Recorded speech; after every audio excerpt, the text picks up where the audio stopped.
ओम नमो भगवते वासुदेवाय। जय श्री कृष्ण। प्रिय भक्तगणों, आज मैं आपको ज्येष्ठ माह के कृष्ण पक्ष की एकादशी अपरा एकादशी की व्रत कथा सुना रहा हूँ। धर्मनंदन बोले, हे यदुनाथ, आपने मुझे मोहिनी एकादशी का महत्व बतलाया, मैं अति प्रसन्न हूँ।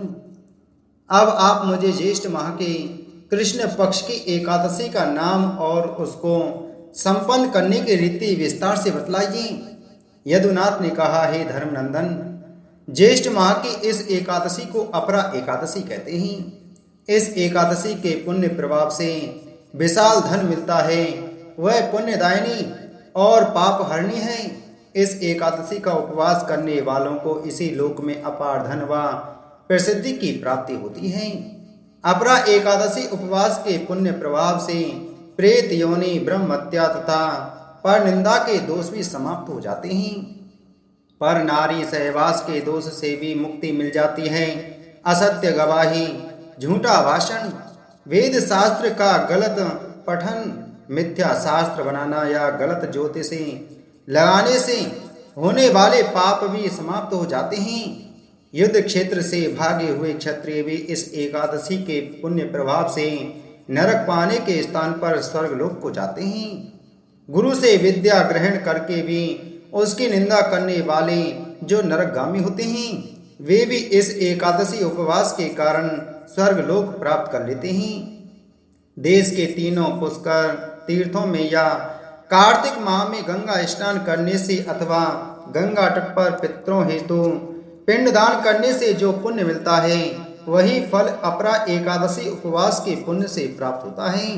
सिंह राशि वाला जो पुण्य वीरवार को गोमती स्नान में कुंभ के अवसर पर श्री केदारनाथ के दर्शन से अथवा बद्रिकाश्रम में रहने से या सूर्य या चंद्र ग्रहण में कुरुक्षेत्र में स्नान से जो पुण्य फल प्राप्त होता है, वह इस अपरा एकादशी उपवास के बराबर होता है। हाथी घोड़े के दान से अथवा यज्ञ के समय स्वर्ण दान करने से भी मिलने वाला वह फल अपरा एकादशी उपवास के तुल्य होता है। स्वर्ण दान, गौदान अथवा पृथ्वी दान करने से मिलने वाला पुण्य भी इस अकेली एकादशी उपवास के पुण्य जैसा ही होता है। यह उपवास पाप समूह के वृक्ष को उखाड़ने के लिए कुल्हाड़ी का काम करता है। पाप रूपी अंधकार को दूर करने के लिए इस एकादशी उपवास का पुण्य सूर्य समान प्रकाशमान होता है, जो अंधकार को दूर भगाता है। यह सर्वश्रेष्ठ एकादशी उपवास है। अतः सबको यह उपवास अवश्य ही करना चाहिए। इस दिन श्रद्धा भाव से विष्णु पूजन करना चाहिए, ताकि मरणोपरांत विष्णु धाम मोक्ष प्राप्त हो सके। यदुनाथ बोले, हे धर्मनंदन, प्राणी मात्र के हित के लिए मैंने यह कथा तुम्हें कही है। इसके पठन या श्रवण से भी पाप समूह का विनाश हो जाता है। इसके बाद श्री कृष्ण ने एक पौराणिक कथा सुनाई। प्राचीन काल में महिष्मती नगरी में महिष्मान नामक एक पराक्रमी और धर्मात्मा राजा राज करता था। वह न्यायप्रिय और प्रजापालक था, किंतु दुर्भाग्यवश एक युद्ध में वह पराजित हो गया और उसके सारे राज्य का नाश हो गया। उसकी कीर्ति, धन, सेना और प्रतिष्ठा सब नष्ट हो गई। पराजय और अपमान से दुखी होकर वह वन में चला गया और वहां एक महर्षि से मिला। महर्षि ने उसकी दशा देखकर पूछा, हे राजन, तुम इतने दुखी क्यों हो? राजा ने सारी कथा सुनाई। तब महर्षि ने कहा, हे राजन, यदि तुम अपने पापों से मुक्त होना चाहते हो और पुनः यश कीर्ति प्राप्त करना चाहते हो, तो ज्येष्ठ मास के कृष्ण पक्ष की अपरा एकादशी का व्रत करो। राजा ने विधि पूर्वक व्रत किया। इसके प्रभाव से उसके सारे पाप नष्ट हो गए। वह पुनः बल, यश और वैभव प्राप्त कर सका।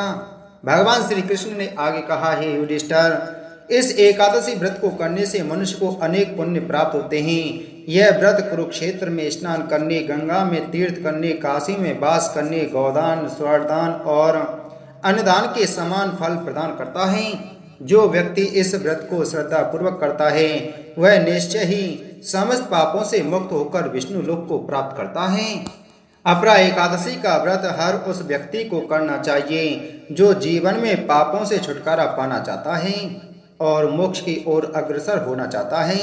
यह व्रत न केवल आध्यात्मिक लाभ देता है, बल्कि जीवन में सुख, शांति और समृद्धि भी लाता है। भगवान श्री कृष्ण कहते हैं, हे युधिष्ठिर, मैं एक और कथा सुनाता हूँ। एक अन्य प्राचीन कथा के अनुसार महेशमती नगरी में चंद्रबहु नामक राजा राज करता था। वह अत्यंत अधर्मी, क्रूर और पापी प्रवृत्ति का था। चोरी, झूठ, व्यभिचार और ब्रह्म हत्या जैसे कर्मों में लिप्त रहता था। एक दिन वह मृत्यु के पश्चात यमलोक पहुंचा। वहां उसके पापों का लेखा जोखा देखकर यमदूत उसे नरक में ले जाने लगे। तभी वहां भगवान श्रीहरि के दूत प्रकट हुए और उन्होंने कहा, यह राजा अपरा एकादशी का व्रत कर चुका है, इसके पुण्य से यह नरकगामी नहीं हो सकता। भगवान विष्णु के दूतों के आग्रह पर यमराज ने उसे छोड़ दिया और वह पुण्य लोक को चला गया। इस कथा से यह स्पष्ट होता है कि अपरा एकादशी का व्रत इतना शक्तिशाली होता है कि वह महापापियों को भी उद्धार कर सकता है। भगवान श्री कृष्ण ने एक और कथा सुनाई। प्राचीन काल में भद्रावती नामक नगरी में सुमेधा नामक एक ब्राह्मण रहते थे। वे अत्यंत गरीब थे, परंतु धर्मपरायण और ईश्वर भक्त थे। उनकी पत्नी भी अत्यंत पतिव्रता और धर्मनिष्ठा स्त्री थी।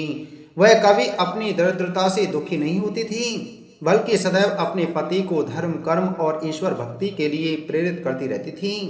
एक बार भूख और दरिद्रता से पीड़ित सुमेधा ने वन में जाकर जीविका के लिए कुछ कठोर कार्य करने का निश्चय किया। जब वह वन जाने को तैयार हुए तो उनकी पत्नी ने उन्हें रोकते हुए कहा, स्वामी, आप क्यों धर्म छोड़कर भौतिक साधनों की प्राप्ति के लिए वन जा रहे हैं? यदि हम अपने धर्म और संयम का पालन करें तो भगवान अवश्य ही हमारी सहायता करेंगे। तभी संयोगवश वहां एक महान तपस्वी मुनि आए।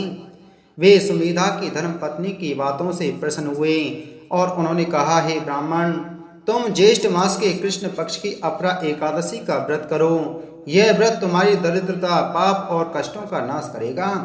ब्राह्मण दंपत्ति ने मुनि के उपदेश अनुसार विधि पूर्वक व्रत किया। उसके प्रभाव से उनकी दरिद्रता दूर हो गई और उन्हें जीवन में सुख समृद्धि प्राप्त हुई। अपरा एकादशी की महिमा अनेक कथाओं के माध्यम से स्पष्ट होती है। यह व्रत केवल सांसारिक सुख ही नहीं देता, बल्कि आत्मा को पापों से मुक्त करके परम पद की ओर ले जाता है। इस दिन भगवान विष्णु की पूजा, उपवास और कथा श्रवण अनंत फल प्रदान करता है। बहुत प्राचीन समय की बात है। रत्नपुर नामक नगरी में वसुरथ नामक एक प्रतापी राजा राज्य करता था। वह अत्यंत धर्मात्मा, प्रजापालक और भगवान विष्णु का परम भक्त था। उसने कई बार यज्ञ, हवन और पुण्य कार्यों द्वारा देवताओं को प्रसन्न किया था। एक बार पड़ोसी राज्य के शत्रुओं ने उस पर आक्रमण कर दिया। भीषण युद्ध हुआ जिसमें राजा वसुरथ वीरगति को प्राप्त हुआ। युद्ध के बाद उसकी आत्मा यमलोक पहुंची।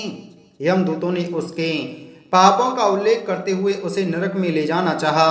राजा ने कहा, मैंने जीवन भर धर्म का पालन किया, प्रजा की सेवा की और कभी किसी को दुख नहीं पहुंचाया, फिर मुझे नरक क्यों? यमराज ने कहा, हे राजन, तुमने जीवन में कई पुण्य किए, लेकिन एक बार अपने गर्भ में आकर तुमने एक ब्राह्मण का अपमान किया था, जो पाप बन गया।